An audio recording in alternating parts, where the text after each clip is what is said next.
నామమునికి వందనాలు స్తుతులు చెల్లిస్తున్నాం.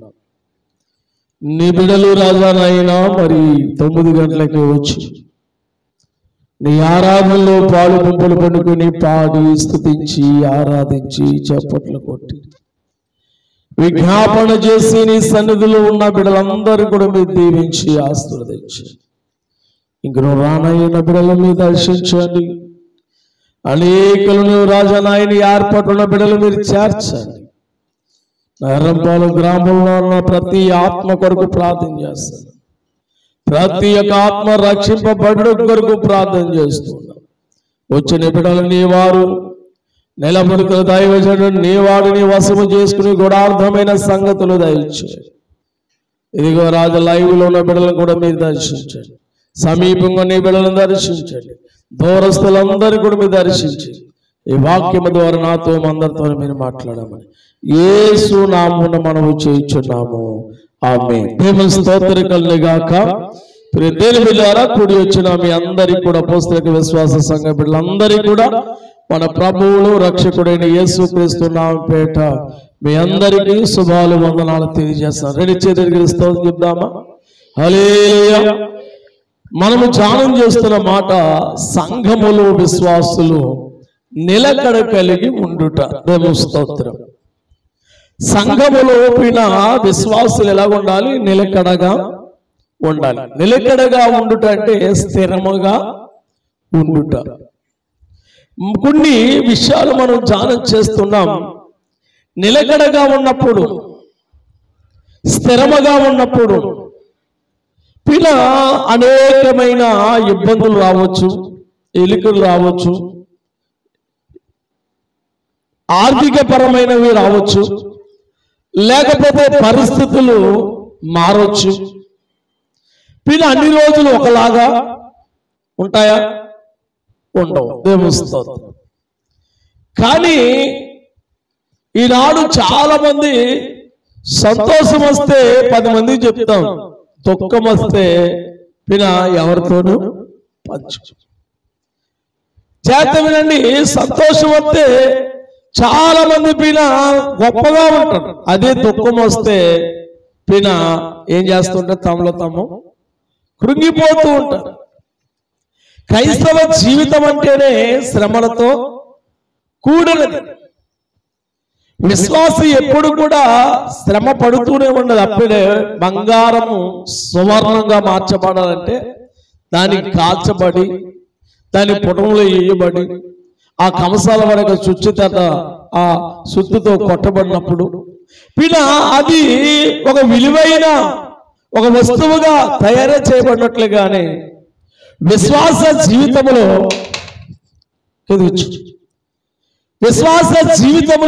ఏం చేయాలి చెప్పండి? శోధింపబడాలి. విశ్వాస జీవితంలో ప్రేందన మనకి ఎదురవుతున్న వాటిని నిలబడాలి. నిలబడినప్పుడే దేవుడి యందు నిలబడగలం. దేవుని స్తోత్రం చెప్పండి. రెండు చేతులు ఎత్తుదామా? ఒక ముళ్ళ మార్గము లాంటిది, దారిలో గుచ్చుకుంటుంటాయి. చూడండి, అప్పుడప్పుడు వెళ్ళినప్పుడు ఒక మట్టి రోడ్లో వెళ్తున్నప్పుడు రాళ్ళు గుచ్చుకుంటాయి, లేకపోతే ముళ్ళు గుచ్చుకుంటాయి. అంటే పొలాల గట్లు వెళ్ళినప్పుడు ఏం చేస్తాయి? కాలుకి చెప్పులు లేవకండి, కాలుకి అన్నీ గుచ్చుకుంటాయి. చెప్పులు వేసుకునే కున్నే గుచ్చుకుంటాయి, కానీ అన్నీ గుచ్చుకో. అలాగా విశ్వాస జీవితంలో నీవు నిలబడినప్పుడు, నిలకడగా ఉన్నప్పుడు, స్థిరముగా ఉన్నప్పుడు, భక్తి జీవితంలో ఎదురయ్యే ఏంటంటే 1 ఆర్థిక ఇబ్బందులు, 2 బలహీనతలు, 3 శోధనలు, 4 నిందలు, అవమానాలు. నీ యొక్క జీవితములు ఇవన్నీ కూడా వీటి గుండా సాగకుండా విశ్వాస జీవితము లేదు. దేవుని స్తోత్రం. 2 చేతులు తెచ్చుకున్న స్తోత్రం చెప్పండి, గట్టిగా చెప్పండి. ఈ నది నడిపిన మొదటి మాట కష్టాల్లో విజయం పొందాలి. మొదటి మాట ఏంటంటే విశ్వాస జీవితంలో నిలకడగా ఉన్నవారు విజయాన్ని పొందాలి కష్టాల్లో. అంటే కష్టము పోయే విధముగా మనం ఏం చేయాలంటే సహనము అనేది చాలా అవసరమైన. ఓపిక ఓర్మి అవసరం తెలుస్తుంది. పనికి వెళ్ళామండి, ఉదాహరణకి మెరుగే తోటలోకి వెళ్ళాం. ఏంటి ఎందుకు వెళ్ళాం? పని కోసమే వెళ్ళాం. ఇప్పుడు రోజు కాసిన ఎండ కంటే కాస్త ఎక్కువ ఎండ కాసింది దేవస్తోత్రం. పని వదిలేసి వచ్చేస్తావా లేకపోతే పని పూర్తి చేస్తావా? ఎంత ఎండ కాసినా సరే, ఈపు సుర్రుమని కాసినా సరే, చివరికి ఓపికతో ఆ పొలంలో టైం అయ్యేదాకా ఉండి ఆ పని పూర్తి చేసే వస్తా. ఒకవేళ ఓర్మి లేదండి ఏం చేస్తుంది? మధ్యలోనే వదిలేసి వచ్చేస్తాయి. చాలా మందికి కొన్ని పిరికి ఉంటుంది. ఆమె ఏంటి కొన్ని పిరికి ఏంటి? చేలోకి వెళ్ళిన తర్వాత ఇదంతా మనమే కోసేయాలంటే అల్లిపోయి వచ్చేసి ఉంటారు. ఇదేంటి ఇదంతా మనమే కొయ్యాలి, నేనే కొయ్యాలా అన్నట్టు. ఆవిడ ఇంకా చాలా మంది ఉన్నారు. ఈవిడ ఒకరితో కొత్తదా? కానీ కొంతమందికి ఆ సేమ్ చూడగానే భయం, కానీ దాని సరిపడగా మనసులో ఆలోచన చాలా మందికి. కానీ మనం ధ్యానం చేస్తున్న మాట సోదరులను సహించాలి, కష్టములను జయించాలి, బాధలను జయించాలి. అందుకే చెప్తున్నాడు ఇక్కడ చూడండి, 12వ వచనంలో మనం చూస్తున్నాం. యాకోబు పత్రికలో 1వ అధ్యాయం 12వ వచనం, సోదరులను సహించేవాడు ధన్యుడు. అక్కడాగండి, సోదరులను సహించిన వాడు ధన్యుడు. ధన్యుడు అనగా ఆశ్రయింపబడిన వాడని అర్థం, లేదా దీవింపబడిన వాడని అర్థం తెలుస్తుంది. నువ్వు ఎప్పుడైతే శోధన చేయిస్తావో, నువ్వు ఎప్పుడైతే సహనము కలిగి ఓర్మితో ఉంటావో, దాని వెనకాల గొప్ప విజయం ఉంది. దేవస్తుంది, గొప్ప ఆశీర్వాదం ఉంది. కీడి వెనకాల మేలు దాకా ఉంది. కష్టపడుతున్నావా, బలహీనపరచబడుతున్నావా, నిందల పాలవుతున్నావా, ఒక రోజు దేవుడిని పైకెత్తుతాడు. దేవస్తోత్రం కానీ కాక ఇక కిందకు ఇంకా 2వ వచనం ఇంకా మన చేత ముందుకంటే, అతడు శోధనకు సహించి నిలిచిన వాడే, అదిగో చూడండి, ప్రభు ప్రేమకి వాగ్దానము పొందిన వాడుగా ఉంటాడు. దేవస్తోత్రం. ఎప్పుడైతే శోధన సహించి, ఎప్పుడైతే శోధకుడు ఎందుపిన నిలిచి ఉంటావో, అప్పుడు ఎవరి ప్రేమను పొందుతామంట? దేవుని ప్రేమను పొందుతుంది. దేవస్తోత్రం. ఆయన ఇంకా ఇంకో మాట చెప్తున్నాడు. ఇంకేం కనబడుతుంది అక్కడ? ఎప్పుడైతే ప్రియుని దేవుని బిడ్డలారా ఆ వాగ్దానము చేసిన జీవ కిరీటాన్ని నువ్వు పొందుతావు. దేవస్తోత్రం. నువ్వు సహించినప్పుడు, ఆ శోధనలు పిన సహనముతో పిన తట్టుకున్నప్పుడు, ఓర్మితో నిలిచి ఉన్నప్పుడు, దేవుడిని ప్రేమించి దేవుడికి వాగ్దానం ఇస్తాను. దేవస్తోత్రం. ఆ వాగ్దానంలో ఏమిస్తాడు? జీవ కిరీటాన్ని, ఒక కిరీటాన్ని ఇస్తాడు. దేవస్తోత్రం. జయించిన వాడికి దేవుడు ఏమిస్తాడంట? జీవ కిరీటం. శోధనలు పిన పలలోనికి వస్తాయి, పనలోనికి రావు అనేది ఏమి లేదు. ప్రతి మానవ జీవితం ఉన్న ప్రతి ఒక్కడికి సమస్య లేని మానవుడు ఎవడు కూడా ఉన్నాడంటారా? ఏదో ఒక బాధ, కుటుంబ బాధలు ఉండొచ్చు, భార్య భర్తల మధ్యన భేదాభిప్రాయాలు, పిల్లలకి తల్లిదండ్రులకి పీన పరిస్థితులు పీన శోధన ఉండొచ్చు, ఇరుగు పొరుగు వారి పట్ల ఆస్తి తగాదాలు, కొన్ని అప్పులు తగాదాలు, కొన్ని బలహీనతలు. సమస్య లేని మానవుడు ఎవడు కూడా లేడు. ఇంకా మనం ముందుకు వెళ్తున్నప్పుడు చాలా చక్కటి విషయాలు మనం చూస్తాం. చూడండి 2వ వచనం మనం చూస్తాం. చూడండి, సహోదరులారా, 2వ వచనం 1వ అధ్యాయం 2వ వచనంలో, నా సహోదరులారా, మీరు విశ్వాసమును కలుగు పరీక్ష ఓర్మి పుట్టించినని ఎరిగి మీరు నానా విధములైన శోధనలు వచ్చినప్పుడు అది మహా ఆనందమని అది దేవస్తోత్రం కలగా. ఇక యాకోబు తన వారితో చెప్తున్నాడు ఏమని? నా సహోదరులారా, నా విశ్వాసులారా, నా బిడ్డలారా, మీ విశ్వాసముకు కలుగు పరీక్ష. శోధన వస్తుందంటే ఏంటి? పరీక్ష. బాధ కలుగుతుందంటే ఏంటి? పరీక్ష. నిందలు వస్తున్నాయంటే ఏంటి? పరీక్ష. సమస్యలు వస్తున్నాయంటే ఏంటి? పరీక్ష.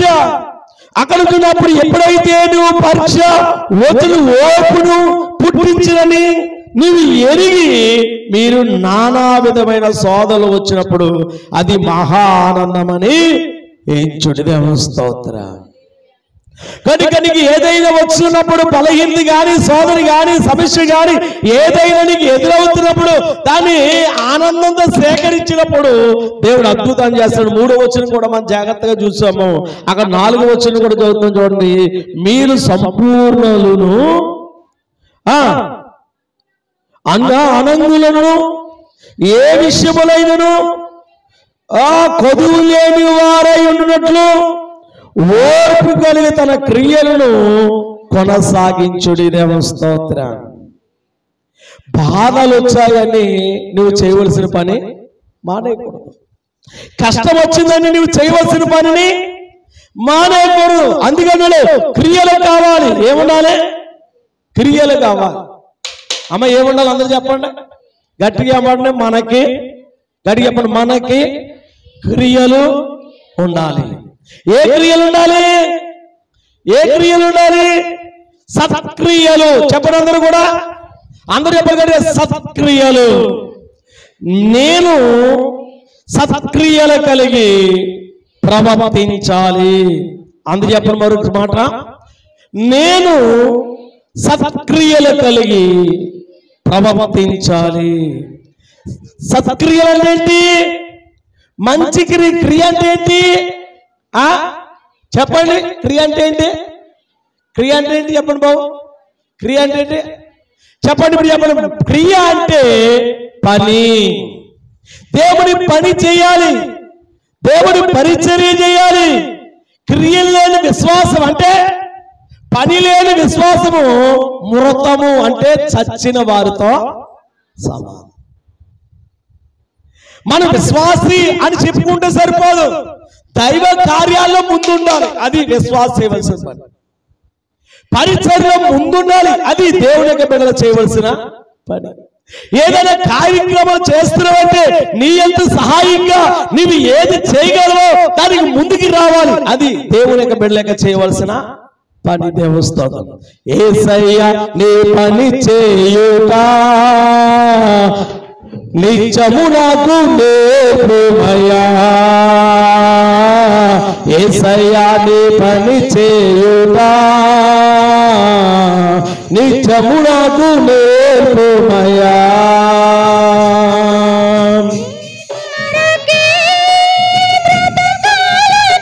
చప్పట్లు. నీ కొరకే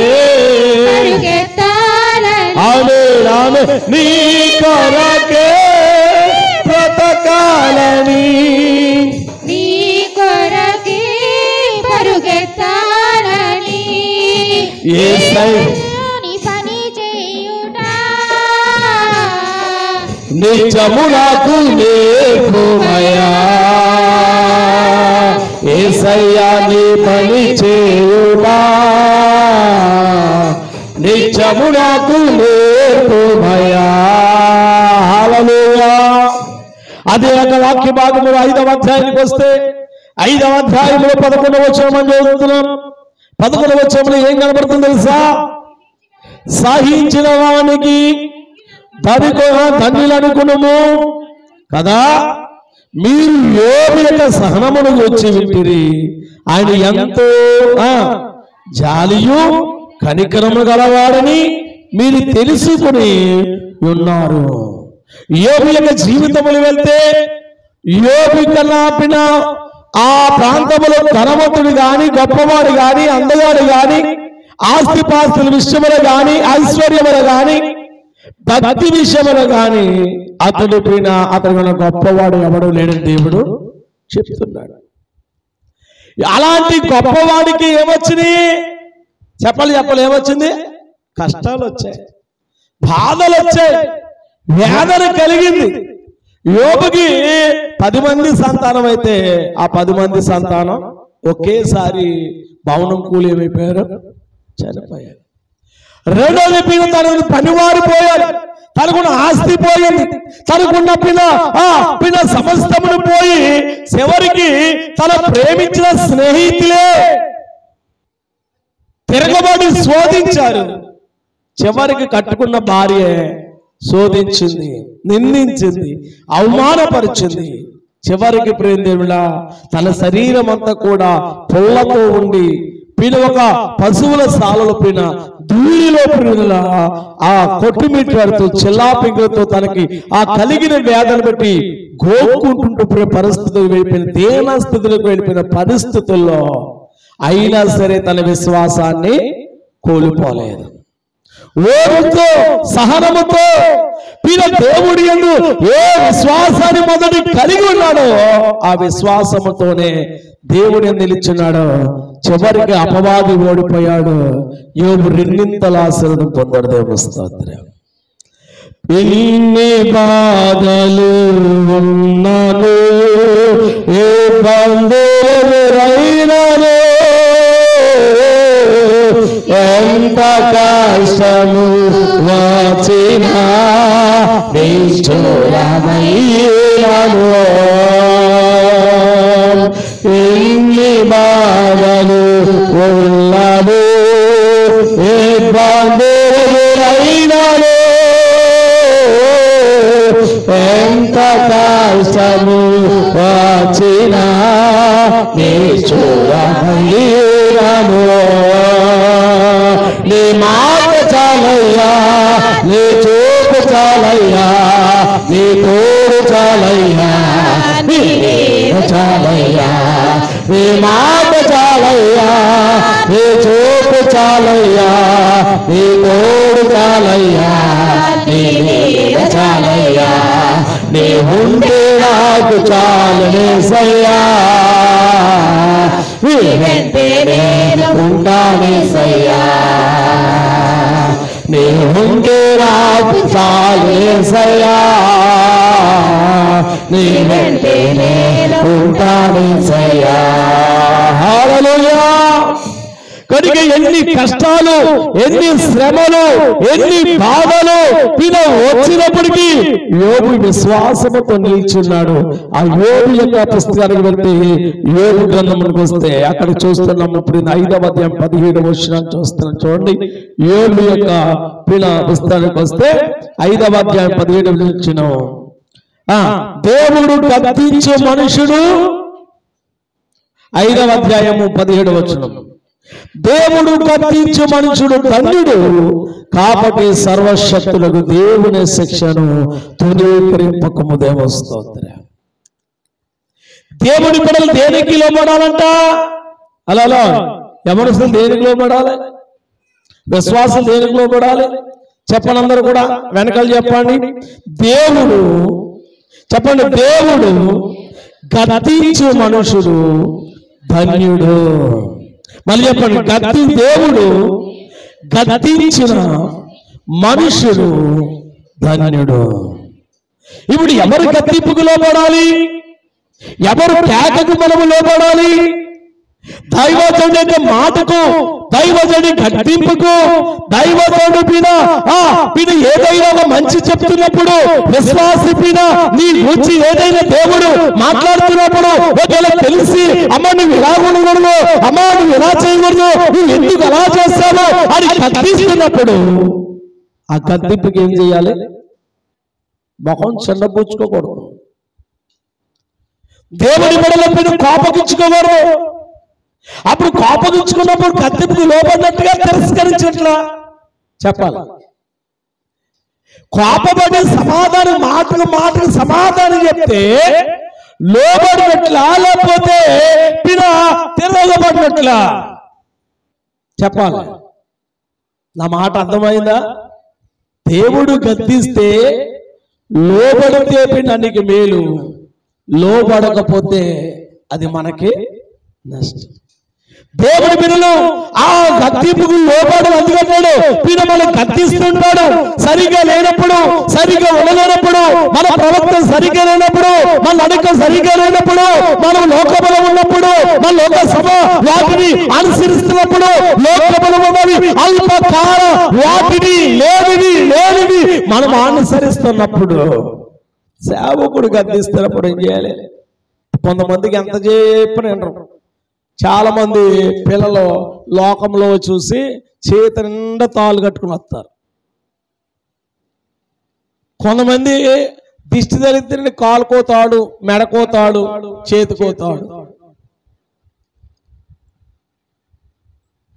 కొంతమంది ఎంటుకులు కడుగుతుంటారు. దేవస్తోత్రం. మనం ఎవరండి? మరి దేవుని బిడ్డలకి పోయినాక దిష్టి ఏంటి నాకు అర్థం కాదు. లోకస్తుల వల్ల ఉండకూడదు మనం. దేవస్తోత్రం. ఆ పోస్తులు ఈ పోస్తులు కడితే నీకు ఇంకేం విశ్వాసం ఉంది? దేవస్తోత్రం. విశ్వాసులే తన పిల్లలకు ఎలాంటి కడుతున్నారంటే చాలా చాలా చాలా భయంకరమైన స్థితి. దేవస్తోత్రం. మనం నేర్చుకోవాలి, మన పిల్లలకు దాన్ని ఆహ్వానించాలి. దేవస్తోత్రం. ప్రార్థన కన్నా వేరొకటి ఏది లేదు మనకి. వాక్యము కన్నా మరొకటి ఏది లేదు. కనుక లోకములు అదిగలరు. మీరు ఈ లోక మర్యాద చెప్పండి 12వ అధ్యాయం రోమాపత్రిక 12వ అధ్యాయం మొదటి వచనం. రోమాపత్రిక 12వ అధ్యాయం మొదటి వచనం. సోదర మనగడ చాలా చక్కటి విషయం చూస్తున్నాం. అదిగో చూడండి, పరిశుద్ధమును దేవునికి అనుకూలమైన సజీవ యాగముగా మీ శరీరములను ఆయనకు సమర్పించుకొనవలెనని ఆయన దేవుని యొక్క వాత్సల్యమును బట్టి మిమ్మల్ని బతిమాలుకొనుచున్నాను. దేవుని స్తోత్రం కలుగును గాక. ఇదిగో దేవుడికి పరిశుద్ధమైనది, అనుకూలమైనది మనం ఏం చేయాలంట? అనుసరించాలి. ఇంకా జాగ్రత్తగా లోక సంబంధముగా చాలా మంది ఆలోచన 12వ వచనం మనం చూస్తున్నాం. కిందకి అక్కడ కనబడుతుంది, మీరు ఈ లోక మర్యాదను అనుసరించగానే మాట మనం చూస్తున్నాము. అక్కడ ఎన్నో వచనం చదవండి. మీరు ఈ లోక మర్యాదను అనుసరింపక ఉత్తమను అనుకూలమును సంపూర్ణమై ఉన్నదని దేవుని చిత్తమేది పరీక్షించి తెలుసుకున్నట్లు మీరు మారు మనసు మారి నూతన పరచబడినట్లు రూపాంతరము పొందిడి. ఏం పొందాలంట? మనసు మారా. ఆయన కింద మాటలు చదువుతున్న మొదటి వచనం ఏం కనపడుతుంది? అక్కడ అడుగు జాడలయందు పట్ట సఖ్యములు అనే మాటను అక్కడ మనం చూస్తూ ఉన్నాం. చాలా చక్కటి మాట అక్కడ కనబడుతుంది. ఆ రెండవ వచనంలో రెండవ మాట ఏం కనబడుతుంది? ఈ యుగము, ఈ యుగ అనే మాట మనకు కనబడుతుంది. అంటే ఇప్పుడు ఈ యుగములున్న పిల్ల లోకాన్ని అనుసరించకూడదు. ఈ లోకమున్న వాటివి ఏంటి? ఈ లోకములో ఉన్న ఆచారాల వైపుకి మనం పోకూడదు. దేవస్తోత్రం. మన విశ్వాసాన్ని, మన భక్తిని, మన ప్రార్థనని ఎలా ఉండాలి? నిలకడగా ఉండాలి. క్రైస్తవ జీవితంలో నిలకడగా ఉండాలంటే శోధనలు వచ్చినప్పుడు పడిపోయే విశ్వాసిగా ఉండకూడదు. బాధలు వచ్చినప్పుడు పడిపోయే విశ్వాసిగా ఉండకూడదు. దేవుడి పిల్లలుగా ఉండి కొన్ని జ్వరాలు, బలహీనతలు, గలిబిలి జరిగినప్పుడు మన విశ్వాసము పాడైపోకూడదు. ఉంటే ప్రభు కొరకే, చనిపోతే చెప్పండి మనసారి చెప్పండి జీవిస్తే అందరు చెప్పండి జీవిస్తే గట్టిగా సౌండ్ పెట్టి జీవిస్తే ప్రభు కొరకే, చనిపోతే దేవుని కొరకే. ఏం చెప్పండి? జీవిస్తే ప్రభు కొరికే, చనిపోయినా ప్రభు కొరికే. అంతేకాని మధ్యలో నీ విశ్వాసము సమ్మగిలిపోకూడదు. శోధనలు వచ్చిన సమ్మగిలిపోకూడదు. నష్టాలు వచ్చిన సమ్మగిలిపోకూడదు. మీరు ఆర్థిక ఇబ్బంది వచ్చినది సమ్మగిలిపోకూడదు. నీకు అనారోగ్యం కలిగిందని నీవు సమ్మగిలిపోకూడదు. శోధనలు నిలిచి నిలకడగా నిలిచి ఉండాలి. దేవుని స్తోత్రం గాక. రెండు చేతులు ఇద్దామా? బిగ్గరగా చెప్తామా? సంతోషంగా చెప్తామా? ఆనందంగా చెప్తామా? హల్లెలూయా. ఇంకా మనము జాగ్రత్తగా ఆలోచన చేస్తే మొదట నిలకడగా ఉండాలంటే ప్రాముఖ్యముగా వేటిని జయించాలి? కష్టాలను, బాధలను, ఇరుకులను, ఇబ్బందులను, అప్పులను, నిందలు, అవమానాలు, కోపము, ద్వేషము అన్ని కూడా ఏం చేయాలి? తట్టుకోవాలి. దేవస్థానం ఏం చేయాలి? హలో మేడం గారు, హలో ఏం చెప్పండి? తెగ దూపేస్తున్నారు ఇంటికాడ ఫ్రెండ్స్ ఏమో. కనుక చూడు, జాగ్రత్తగా ఆలోచన చేస్తే ఇప్పుడు చెప్పండి, మనము మొదటిగా సంఘములో నిలకడగా ఉండాలంటే వీటిని జయిస్తూ రావాలి. దేవస్థానం కొంతమంది పడిపోతారు, కొంతమంది వెనకడిపోతారు, కొందరు సమర్పించుకోరు. ఇదిగో సమర్పణ అంటే చాలా మందికి భయము. అన్ని తీసేయడం అంటే ఇంకా కుట్టేస్తున్నారు. ఏంటి తీసేయడంటే ఏం చేస్తుంది? ఇంకా ఓడి సరిపోతలేదట, చేపంతా కుట్టేస్తున్నారు. ఓడి కుటుంబం సరిపోతలేదు, బాగానే ఉందనుకున్నాం, మొత్తం వంక పంది ముక్కలు వాక్యం చూపిస్తారు వచ్చేవారు. అమ్మా పంది ముక్కుకి పెట్టినట్టు దేవస్థానం చెప్పండి. క్రైస్తవులు వాటికి పెడితే, దేవుడి బిడ్డలు పెడితే దేవస్థానం చెప్పండి. రెండు చేతులు ఎత్తండి, పాట పాడతాం. ఏమని? సమర్పణ చేయు ప్రభువునకు నీ దేహము ధనము సమయమును. సమర్పణ చేయు ప్రభువునకు నీ దేహము ధనము సమయమును. హల్లెలూయా. అబద్ధం పడుతుంది. సమర్పణ చేయండి ప్రభువుని. పాట పాడేస్తుంది తీర్చలేదు, పాట పాడేస్తుంది కానీ ఏమని పాడ? సమర్పణ చెయ్యము ప్రభువునకు. ఏంటి? నీ ధనము, నీ దేహము. దేహాన్ని సజీవ యాగముగా, అందుకే బ్రతికుండగానే దేవుడికి ఇవ్వాలి. అది సజీవ యాగం అంటే బ్రతుకుండగానే బాప్తిజం పొందుడు తీసావే, హలో బాప్తిజం పొందుడు తీసావే, అలాగ ఉండాలి క్రైస్తవులు. ఏమో ఈ రోజు విశ్వాసులు ఎలాగుంటారంటే, లోకం దేవుడి మందిరానికి వచ్చినప్పుడు చాలా చక్కగా వస్తుంది. పెళ్లిళ్ళు అయినప్పుడు, ప్రధానాలు అయినప్పుడు, ఏదైనా కార్యక్రమం అయినప్పుడు, ఏమైనా పుట్టినరోజు వచ్చినప్పుడు అప్పటికి ఏమైపోతుంది? డబలుగా లోకం వచ్చేస్తుంది. లోకములో ఆశ వచ్చేస్తున్నాయి, లోకములో కోరిక వచ్చేస్తున్నాయి. ఎంత ఇప్పుడు అప్పటి వరకు ఎంత ఎట్టింది? అప్పటి వరకు ఎంత ఎట్టింది? అప్పటి వరకు ఎంత ఎట్టింది? అప్పుడు అయిన తర్వాత ఎక్కడికో దాకా వచ్చేసింది. ఎక్కడ దాకా వచ్చేసింది? అప్పుడు దాకా ఏం వేసుకోలేదు, బయటకు వెళ్ళింది. అది ఎక్కడ దాకా వచ్చేసింది? మా సీతాకు వచ్చేసింది. దేవుడి సదువు ఏమి లేవు. అమ్మా దేవుడి మందిరానికి వచ్చేటికి ఏమి లేవు. ఎక్కడికైనా వెళ్తే వచ్చేసా? పేరు మారింది కానీ తీరు మారలేదు. పేరు మారింది కానీ తీరు మారలేదు.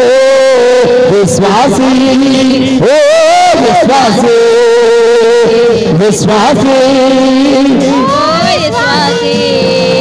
నీ ఇంటిలో గాని, నీ సంఘములో గాని, నీ ఊరులో గాని మంచి సాక్ష్యము నీకుందా?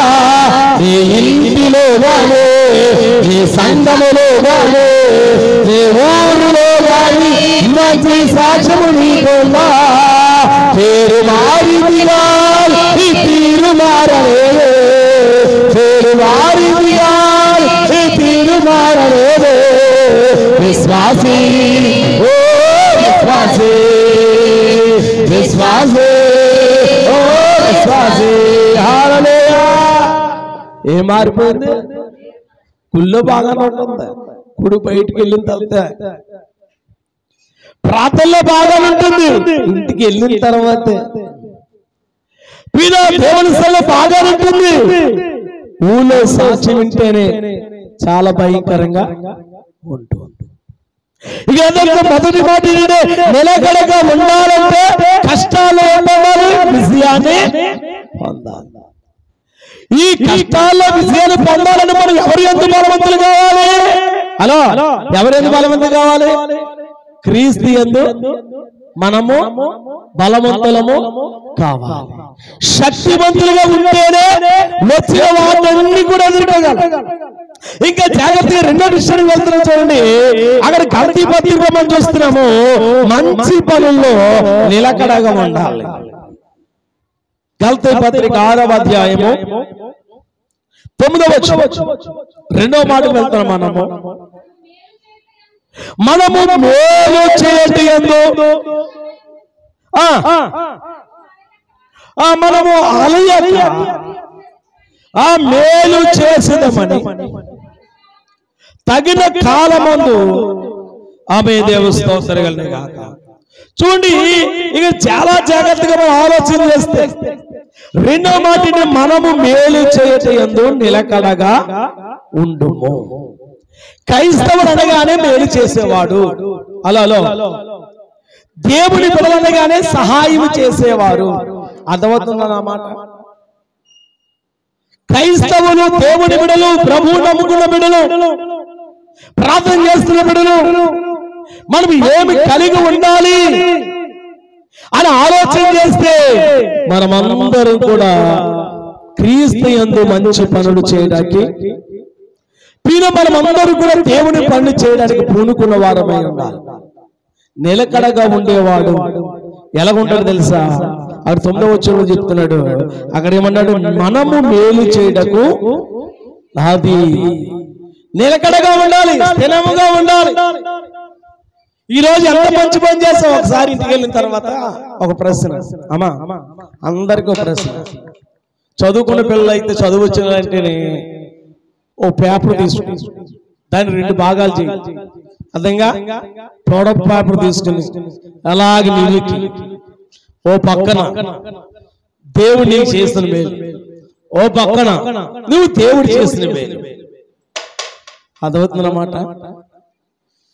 ఒక పక్కనే దేవుడు నీకేం చేస్తాడు, నీవు దేవుడికి ఏం చేస్తావు అని ఆలోచించి, ఒకవేళ రాయడం రాకపోతే దేవుడు నీకు ఏమేమి కార్యాలు చేశాడో, నీవు దేవునికి ఏం చేస్తావు అనే ఒక పరిస్థితి వేసుకో. ఆలోచించి నీ ఇంటికి వెళ్ళిన తర్వాత నిద్రపోతున్నప్పుడైనా ఆలోచించి, ప్రభువా నేను నా తల్లి గర్భంలో నేను పుట్టిన మొదలుకొని ఇదిగో పసికందిగా ఉండి నాకు ఊహ తెలిసి ఇదిగో 5 సంవత్సరాలు వచ్చే దగ్గర నుంచి నీవు నాకు 5 సంవత్సరాలు వచ్చిన తర్వాత పిల్లల జ్ఞానం ఏంటో, తినడం ఏంటో, నడడం ఏంటో, మాట్లాడడం ఏంటో అన్నీ తెలుసు అండి.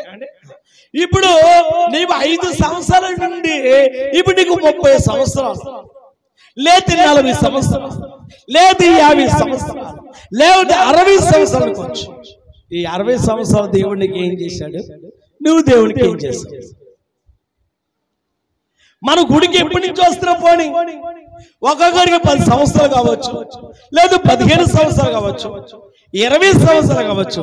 ఈ 20 సంవత్సరాలు దేవుడికి ఏం చేశాడు, నువ్వు దేవుడికి ఏం చేశావు? నువ్వు దేవుడి కొరకు ఎంత ప్రయాసపడ్డా, నువ్వు ఎంతగా దేవుడి సన్నిధిలో ఎంతగా నీ సంపాదన ఇచ్చావు, లేదా దేవుడికి నువ్వు ఎంతకు వచ్చావు, నువ్వు ఎంత కొరకు దేవుడికి సహకారంగా ఉన్నావు, దేవుడి పని ఎంతగా చేస్తున్న దేవుడి స్తోత్రగానే గాక.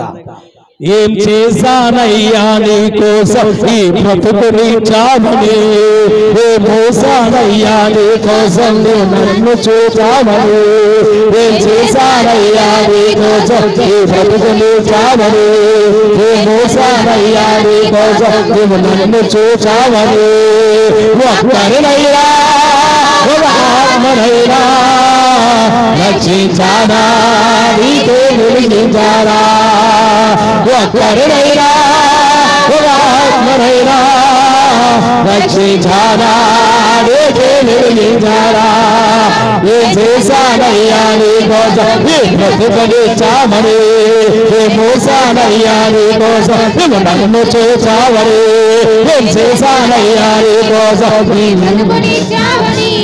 ఏ మోసానయ్యా నీ కోసం నువ్వు నన్ను చూచావని. హల్లెలూయా. నువ్వు చేసినా చేయకపోయిన దేవుడు చూచుచున్నా దేవుడు.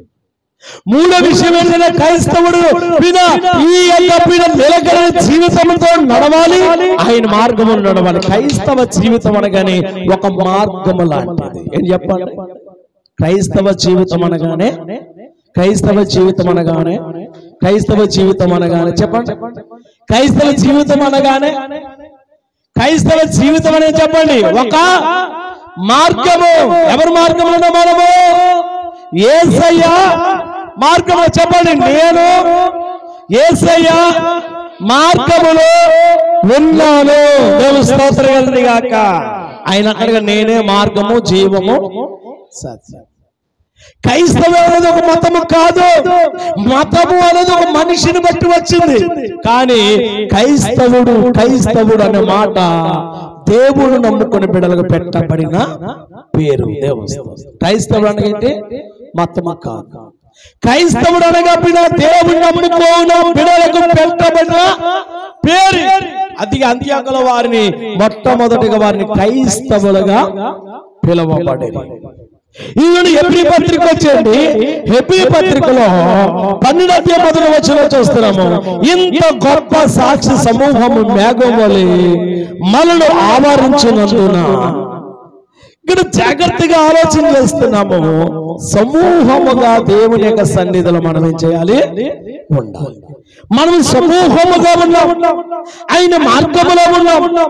ఆయన మార్గములో నడిచేవారు నేను వెళ్ళే మార్గము నా యేసుకే తెలియను. నేను వెళ్ళే మార్గము నా యేసుకే తెలియను. శోధింపబడిన మీదట సువర్ణమై మారెదను. మీదట మారెదను. హల్లెలూయా.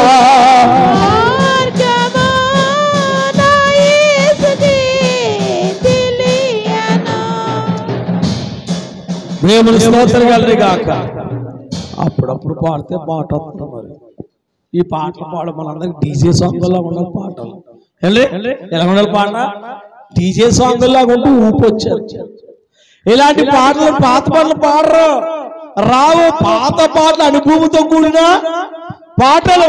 ఇప్పుడు పాటలన్నీ కూడా అలా నిలబడి కడేస్తారు. దేవస్థానం ఉపవాసంలో కనిపెట్టి దేవునిలో మాట్లాడి వారి అనుభవాలు పాట రూపంలో మలిచి పాడేవారు దేవస్థానం. ఇప్పుడు చెప్పండి, మనం ఏ మార్గంలో ఉండాలి? నిలకడగా ఉన్న మార్గము ఏ మార్గము? యేసయ్య మార్గం. క్రైస్తవుడు నిలకడైన మార్గములు నడవాలి, త్రోవ తప్పుపోకూడదు. మనం ఏ మార్గములు నడవాలో ఆ మార్గములో కడ వరకు పరిగెత్తాలి. పౌలు గారు అన్నారు కదా, ఏమని?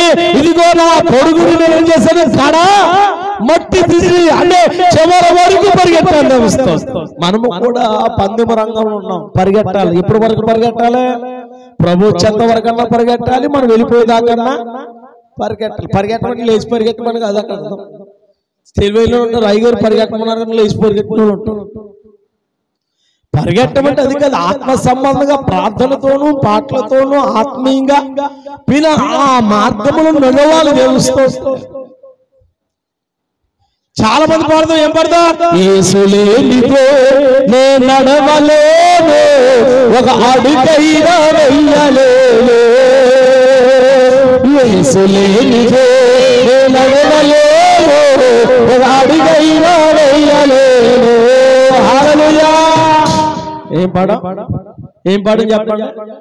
యేసు లేనిదే అందరూ ఉన్నప్పుడే ఇంటికి వెళ్తాకంటే టీవీ లేనిదే నేను నడవలేను, సినిమా చూడకుండా ఉండలేనంటే. ఇక్కడేమో బైకెట్టి పాడేస్తుంది, ఇంటికెళ్ళి మాది సినిమా పాటలు పాడుతున్నారు. ముందు ఇవిడ కూర్చుంటుంది అక్కడ, ఏమట్టుకుని? రిమోట్ అట్టుకుని. పెద్దవాళ్ళేమో సీరియాలు, యవనస్తులేమో సినిమాలు. విశ్వాసి మనం ముప్పిన దేవుడి సరిలో చాలా మంది ఏమడుగుతుంది కలర్ టీవీ కావాలి, ఎలసేడి కావాలి, బంగారం కావాలయ్యా, ఎలసేడి కావాలి, కలర్ టీవీ కావాలి, బీర్వాయి కావాలయ్యా, మేడలు కావాలి, మిత్రులు కావాలి, ఆస్తులు కావాలయ్యా. ఏం కావాలన్నా? టీవీ కావాలి బాబా, ఇంట్లో పెద్ద టీవీ ఉంది నాయన, ఇంకో పెద్ద టీవీ కొనుక్కోవాలి. సెల్ ఫోన్ ఆమె ఏం కావాలి? సెల్ ఫోన్ లేని ఇల్లేమి లేదు, ఉండాలి. అయితే దాన్ని ఎలాగా ఉపయోగించాలో దాన్ని అలాగే. మూడో విషయం వచ్చేస్తున్నాను చూడండి. మొదటి కొరింథీ రాసిన పత్రికలో ఆ సంఘంతో పౌలు గారు చెప్తున్నాడు 15వ అధ్యాయము 58వ వచనం. 4 విషయాలు చేస్తున్నాము. 15వ అధ్యాయం 58వ వచనం. మొదటి కొరింథీ పత్రిక 15వ అధ్యాయము 58వ వచనం. ఒకరు చదవండి. కాగా నా ప్రియ సహోదరులారా, మీ ప్రయాసము ప్రభువునందు వ్యర్థము కాదని ఎరిగి స్త్రీలను కదలని వారును ప్రభు కార్యాభివృద్ధి యందు ఎప్పటికీ ఆసక్తులై ఉండి దేవుని స్తోత్రం. విశ్వాసులు ఎలా ఉండాలంటే స్థిరులుగా ఉండాలో. ఎక్కడ పడితే అక్కడ పరిగెట్టకూడదు, ఎలా పడితే అలా పరిగెట్టకూడదు, ఎక్కడ ప్రార్థనలు పెడితే పరిగెట్టకూడదు. అలా పరిగెట్టడం వల్ల ఏమవుతుందంటే మన విశ్వాసం పాడవుతుంది. ఏ అన్నం పడితే అన్నం తింటామండి, మాట్లాడటండి. ఏ అన్నం పడితే అన్నం తింటామా? ఏ నీళ్ళు తాగితే నీళ్ళు తాగే ఉన్నవి శ్రేష్టమైనవి, తినే ఆహారం ఉంది శ్రేష్టమైనది, దాన్నే తింటాం. ఈడు అది చెప్తున్నాడు. ఏమని చెప్తున్నాడయ్యా అని ఆలోచన చేస్తే 58వ వచనంలో, నా ప్రియ సహోదరులారా, మీ ప్రయాస ప్రభువునందు వ్యర్థము కాదు. మీరు చేస్తున్న ప్రార్థన గాని, మీరు వెళ్తున్న ఆరాధన గాని, మీరు చేస్తున్న పనులు గాని, మీరు చేస్తున్న పరిచర్య గాని, మీరు చేస్తున్న సహాయ సహకారాలు గాని దేవుడి యందు ఎంత మాత్రం అది వ్యర్థం కాదు, వ్యర్థం పోదు. విత్తనం వేసిన తర్వాత వెంటనే మొలకొత్తదండి. అలా విత్తనం ఉదాహరణకి చిక్కుడుగా విత్తనాలు ఉన్నాయండి, పట్టుకెళ్ళి ఇంటికి పాదుట్టాం, వెంటనే వచ్చేద్దా? చంద్రరావు గారు ఎట్లా వచ్చేద్దా? ఎన్ని రోజులు పడుతుంది? ఓ 2 రోజులు, 3 రోజులు, వారమో. ఆ విత్తనం బయటికి రావాలంటే విత్తనం వెయ్యబడి, అది నానబడి, అది ఆ మట్టిలో చచ్చితేనే గాని అందులోనికి జీవం రాదు. మన ప్రార్థన, మన ఆరాధన, మన విశ్వాసము, మనము చేసిన పని ప్రభువునందు స్థిరత్వంగా నిలవాలి. దేవస్థానం ఆ విత్తనం ఒక చోట ఉంటేనే మొలుస్తుంది. దేవస్థానం అంతేనండి. అలా వేసిన విత్తనము ఒక చోట ఉంటేనే మొలుతుంది. అది తీసి ఇంకో చోట వేసి ఒక మొత్తుందా? మొత్తాన్ని సత్తా, మొత్తానికి ఏం చేస్తుందా? అది పడదు కదా. ఏమని మనం ఆలోచన చేస్తుంది తెలుసా? ఇదిగో నీలో చేస్తున్న ప్రతి పని స్థిరముగా ఉండాలి. ఏముండాలి చెప్పండి. స్థిరత్వం కలిగి ఉండాలి. స్తంభాన్ని ఎవరైనా కలపగలరా? స్తంభాన్ని ఎవరైనా కలపగలరా? స్తంభం ఎలా ఉంటుంది? స్థిరంగా, నిబ్బరంగా, గట్టిగా. అది తోతే పడిపోయేది కాదు. ఆమె తోతే పడిపోయేది. దాన్ని ఎవరు కూడా కథలు చేయాలి. నీవు కూడా నిందలు వచ్చాయని, అవమానం వచ్చాయని, కష్టం వచ్చిందని, బాధ వచ్చిందని, ఎవరో ఏదన్నారని దేవుడు మందిరాన్ని ఏం చేయకూడదు, విడిచాడు. నాటబడి నీవు స్థిరముగా ఉండాలి. అది స్థిరత్వం కలిగి ఉండాలి. అక్కడ అది చెప్తున్నాడు. ఏమని చేస్తా? మీ ప్రయాస వ్యర్థము కాదని స్త్రీలను కదలచబడిన వారుగాను ప్రభు యందు కార్యాభివృద్ధి యందు ఎప్పటికీ ఆసక్తులై ఉండుడి. ఎలా ఉండాలంట? మనం ఎలా ఉండాలంట? అమ్మాయి ఎలా ఉండాలంట? చెప్పం బంగారం. ఎలా ఉండాలి? ఆసక్తిగా. ఆసక్తితో దేవుని ఏం చేయాలి? మీరు ఆనందముతో దేవుని చేయాలి, దేవుణ్ణి స్తుతించాలి. ఆనందగానముతో ఆర్భాటనాదముతో ఆనందగానముతో ఆర్భాటనాదముతో ఆరాధించనదేనా యేసయ్యా ఆత్మతో సాధ్యముతో ఆరాధించనదేనా యేసయ్యా ఆత్మతో సాధ్యముతో ఆరాధనాముతో ఆరాధనాముతో ఆరాధించనదేనా యేసయ్యా ఆత్మతో సాధ్యముతో ఆరాధించనదేనా యేసయ్యా ఆత్మతో సాధ్యముతో. హల్లెలూయా. ఎలాగుండాలి దేవుని పట్ల? ఎప్పుడు నిత్యము సంతోషముగా ఆనందంగా గడుపుతూ స్థిరత్వం కలిగిన భక్తిని చేయాలి. పాడడానికి స్థిరత్వం ఉండాలి. మతి లేకుండా అటు ఇటు తిరుగుతారు కొంతమంది. లేస్తారు వస్తారే కానీ 10 సార్లు తిరుగుతుంటారు. కూర్చుంటదే కానీ ఆత్మ ఎలా లేస్తుంది, అలా లేస్తుంది, అలా కదులుతుంది, ఇలా కదులుతుంది. స్థిరం ఉండదా? కోదవేడి మతి 2 మనసులు ఉంటాయి. లోకము పోదు, దేవుడి కనుక ఒకే వాళ్ళు 2 కత్తులు ఇవ్వడం ఉంటే ఒకటే కత్తి దొరకదు. ఉంటే మంచి అన్న ఉండాలి, లేదా చెడు అన్న ఉంటే భక్తి అన్న ఉండాలి, లేదా లోకస్తుల వలన ఉండాలి.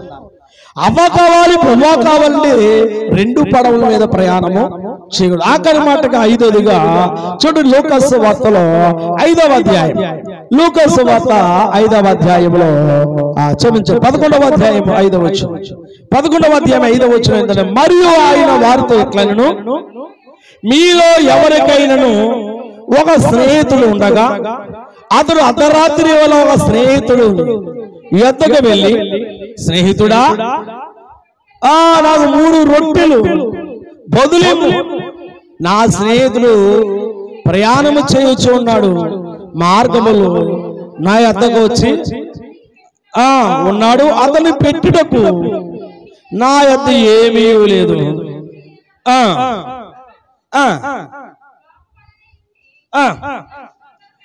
ఇలాగే 8వ వచనం కూడా మనం జాగ్రత్తగా చదువుతాడు. 8వ వచనంలో అతడు తన స్నేహితుడు లేచి ఇయ్యకపోయి నన్ను అతడు సిగ్గుమాలిన మాటికి అడుగుచున్నావే అని లేచి అతనికి కావలసినవన్నీ ఇచ్చును అని మీతో చెప్పుచున్నాను. దేవుని స్తోత్రం. ఇక్కడ మనము దేవుని బిడ్డలుగా అడగవలసిన పని ఏంటి అంటే ప్రార్థన. దేవుని స్తోత్రం. ఇక్కడ ఒక స్నేహితుడు మరొక స్నేహితుడు తన యొద్దకు వస్తానని చెప్పి తనకు ఆహారం సిద్ధపరచడానికి మరో స్నేహితుడు దగ్గరికి వెళ్ళాడు. భోజనం కావాలి, రొట్టెలు ఇమ్మని అడుగుతున్నాడంటే మరి 3 రొట్టెలు ఇమ్మని. అతను ఏమంటాడు? లేవంటున్నాడు. మళ్ళీ అడిగాడు, లేవంటాడు. మళ్ళీ అడిగాడు, లేవంటాడు. అడిగేటప్పటికి అతనికి విసుగు వచ్చి నన్ను ఇబ్బంది పెడతానని చెప్పి అతనికి ఏం చేశాడంట? ఇచ్చినట్లుగా మనం చూస్తాం. అలాగే దేవునికి సన్నిధిలో మనం ప్రార్థనని దేవుని అడిగితే, ప్రార్థన ద్వారా విజ్ఞాపన చేస్తే, ప్రార్థనలో నిలకడగా ఉండాలి. ప్రార్థన ఎలా ఉండాలి? నిలకడ ఉండాలి. ప్రార్థన క్రమముగా ఉండాలి. ప్రార్థన స్థిరముగా ఉండాలి. ప్రార్థన స్థిరమలేని ప్రార్థన చేయకూడదు. దేవస్థానం ఏదైనా ప్రార్థన చేస్తామంటే దేని కొరకు చేస్తాం, దాని కొరకే ప్రార్థన చేయాలి. నేర్చుకోవాలి విశ్వాసం. ఒక పెళ్లికి వెళ్తే పెళ్లి కొరకే ప్రార్థన చేయాలి. దేని కొరకు చేయాలి? పెళ్లి కొరకు వెళ్ళంటే పెళ్లిలో ప్రార్థించే దేని కొరకు చేయాలి? అక్కడ ప్రభు పెళ్లి కొరకే ప్రార్థన చేయాలి. ఇంకా హాస్పిటల్లో కూడా అక్కడ అవసరం లేదు. చనిపోయిన వారింటికి వచ్చా అక్కడ ఎవరి గురించి ప్రార్థన చేయాలి? ఆదరణ ఇవ్వాలని ప్రార్థన. ప్రభు ఈ కుటుంబాన్ని ఆదరించండి, ధైర్యపరచండి, బలపరచండి, నువ్వు తప్ప ఎవరున్నారు నాయన అని ఆధారంతో కూడిన మాటలు. మన ప్రార్థన ఎలాగుంటుంది? ప్రభు పోయాడు ప్రభు అని అన్నట్టు. మన ప్రార్థన ఎలా ఉంటుంది? అల్ప విశ్వాసంతో కూడిన ప్రార్థన చేస్తారు. పిన్నా దేవుడి సన్నిధిలో వచ్చేవాడు వస్తాడు, పోయేవాడు పోతాడు, ఉన్నవాడు ఉంటాడు, విడిపోయినవాడు. ప్రభు పడిపోతాను ఆయన రావడం లేదు, ఇలాంటి ప్రార్థన చేయకూడదు. మనం విశ్వాసం ప్రభు నడిపించే దేవుడు. నీ బిడ్డలను ఏం చెయ్యాలి? నడిపించు అని మనం ఏం చేయాలి? విశ్వాసంతో కూడిన ప్రార్థన చేయాలి. అద్భుతాలు చేసేవాడు, ఆశ్చర్యకార్యాలు చేసేవాడు, ఉన్నతమైన కార్యాలు చేసేవాడు, బలమైన కార్యాలు చేసేవాడు అని విశ్వాసముతో కూడిన మాటలు ఉపయోగించి ఏం చేయాలి? మనం ప్రార్థన చేయాలి. అప్పుడు అద్భుతాలు చేస్తాడు దేవుడి దేవస్థానం. ఇక్కడ మనం చేయవలసిన ప్రార్థనలు ఏముండాలి? నిలకడ, మెలకువ, స్థిరత్వం కలిగిన ప్రార్థన ఉండాలి. అందుకని క్రైస్తవుడు ఎలాగుండాలంటే నిలకడ కలిగి ఉండాలి. ఎందులో నిలకడగా ఉండాలి? కష్టాలు వచ్చినప్పుడు నిలకడగా ఉండాలి, బాధలు వచ్చినప్పుడు నిలకడగా ఉండాలి, స్థిరంగా నిలబడాలి. రెండోది నిలకడగా ఉండాలి. క్రైస్తవ జీవితంలో మార్గంలో ప్రయాణిస్తున్నప్పుడు ఎన్నెన్నో అపరాధాలు వస్తాయి. స్థిరముగా నిలకడగా ఉండాలి క్రైస్తవులు. మూడోదిగా మనం చూస్తున్నప్పుడు అది నాలుగో మనం చూస్తాం. మంచి పనులు చేయడానికి మనం ఏం కలిగి ఉండాలి? స్థిరత్వం కలిగి, స్థిరమైన మనసు కలిగి, మంచి పని మీద ఆసక్తి కలిగిన వారికి ఉండాలి. నాలుగోదిగా విశ్వాసము స్థిరత్వం కలిగి ఉండాలి. ఐదోదిగా చెప్తుంటే ప్రార్థన యందు ఎడతెగక స్థిరత్వం కలిగి ఉండాలి. మా గురించి ప్రార్థించేద్దాం. ప్రభువా, స్థిరత్వం గురించి, నిలకడ గురించి అనేకమైన విషయాలు మాట్లాడాలి. ఇంక నువ్వు బలపరిచి నడిపించు ప్రభువా, ఇంక ఆత్మతో నడిపించు ప్రభువా. మెలకువ కలిగి పట్టుదల పట్టుదల పట్టుదల పట్టుదల కలిగి ప్రార్థించాలి. పట్టుదలతో విశ్వాసంతో ప్రార్థించాలి. బాధలు, ఇరుకులు, ఇబ్బందులు, సమస్యలు వీరన్నిటి తట్టుగల శక్తిని నాకు ఈ ప్రభువా, నాకు ఈ ప్రభువా. దేవుని సన్నిధిలో విశ్వాసముతో అడుగు. మౌనంగా ఉండదు, మౌనంగా ఉండదు. రాజాధిరాజు, రాజులకే రాజు, నా యేసు రాజు, నమ్మకమైన రాజు.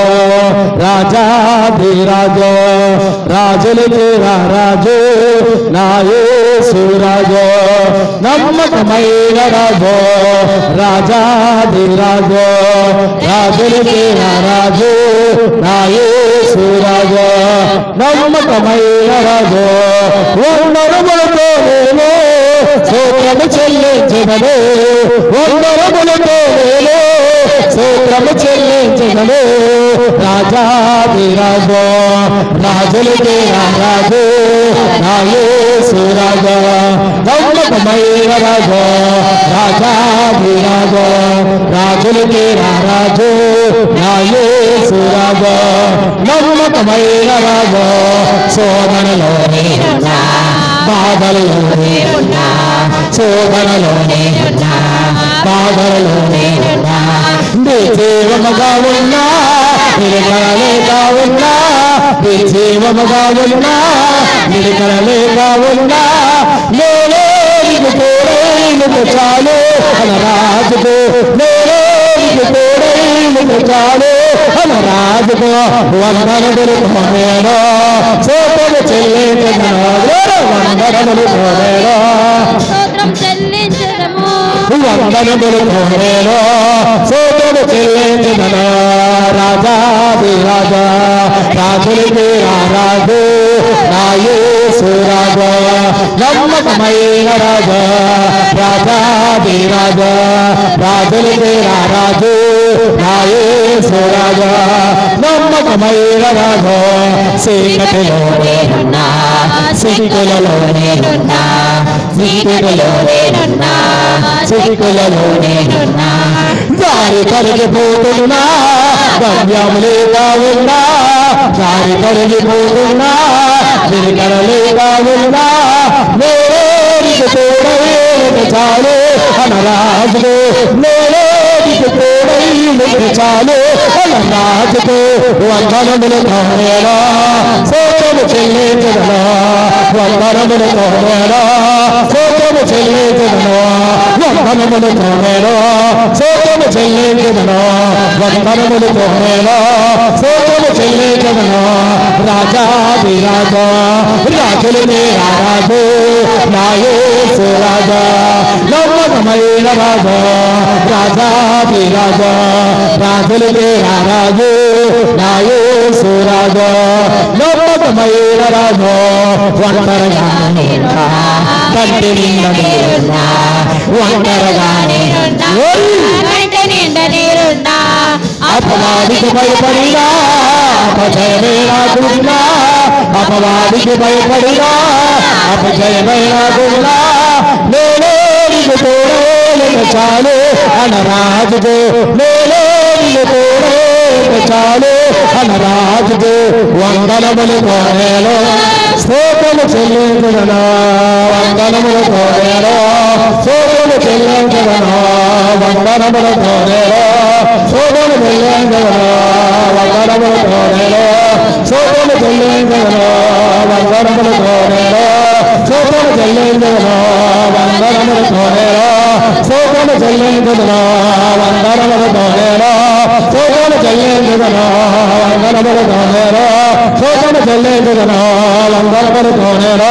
స్తోత్రము చెల్లించదనా వందనములు కోరేలో స్తోత్రము చెల్లించదనా వందనములు కోరేలో స్తోత్రము చెల్లించదనా వందనములు కోరేలో స్తోత్రము చెల్లించదనా వందనములు కోరేలో స్తోత్రము చెల్లించదనా వందనములు కోరేలో స్తోత్రము చెల్లించదనా వందనములు కోరేలో స్తోత్రము చెల్లించదనా హల్లెలూయా హల్లెలూయా హల్లెలూయా హల్లెలూయా గట్టిగా చప్పట్లు వేస్తూ హల్లెలూయా హల్లెలూయా హల్లెలూయా.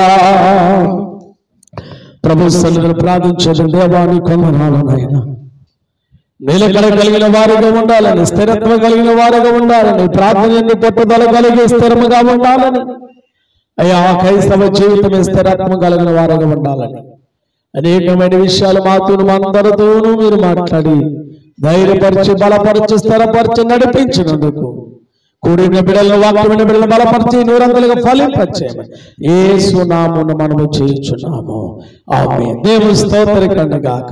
లేచి అందరి కూడా లేచి నిలబడదాం.